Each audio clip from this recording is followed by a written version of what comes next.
మరి BC SC ST ఐక్యవేదిక రాష్ట్ర అధ్యక్షునిగా ముసాపూర్ శంకర్ను ఈరోజు కోట్గల్లి గర్ల్స్ కాలేజ్లో మరి కాలేజ్ ఉంది, వసతులు ఉన్నాయి, స్టాఫ్ ఉంది, అన్ని వసతులు ఉన్నప్పటికీ మరి అక్కడ హాస్టల్ వసతి లేని కారణంగా చాలామంది అమ్మాయిలు అడ్మిషన్ తీసుకొని కూడా వెనక్కి వెళ్ళే పరిస్థితి ఉంది. కాబట్టి మరి ఈ యొక్క ప్రభుత్వ యంత్రాంగము ఈ యొక్క గర్ల్స్ కాలేజ్ని దృష్టిలో పెట్టుకొని అక్కడ హాస్టల్ వసతిని ఏర్పాటు చేయాలని చెప్పేసి ఎస్సీ ఎస్టీ బీసీ ఐక్యవేదిక తరఫున కోరుతా ఉన్నాము.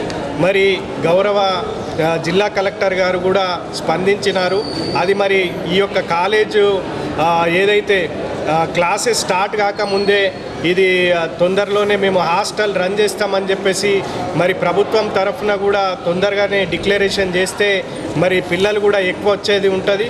మరి ఇంకొక విషయం ఏంటంటే ఈ యొక్క కోట్గల్లి గర్ల్స్ కాలేజ్ జిల్లాలో టాప్ రిజల్ట్ వచ్చింది కాబట్టి దాన్ని కూడా దృష్టిలో పెట్టుకోవాలని చెప్పేసి గౌరవ మరి జిల్లా కలెక్టర్ గారిని కూడా కోరడం జరిగింది.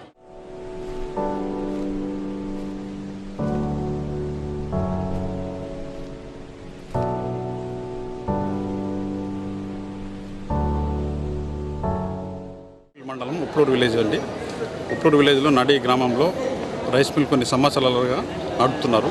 ఆ చుట్టుపక్కల ఉన్నటువంటి ఇళ్లకు దానికి దుమ్ము ధూళి వల్ల మాకు ఎంతో శ్వాసకోశ వ్యాధులు అస్తమా వల్ల ఎంతో ఇబ్బంది పడుతున్నాము.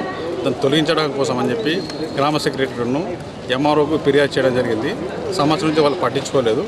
ఈరోజు వల్ల ప్రజావాణిలో నిజామాబాద్ వచ్చి మేము ఫిర్యాదు చేయడం జరిగింది. దానిపై తగు చర్య తీసుకోవాల్సిందిగా పై అధికారులను వేడుకుంటున్నాం.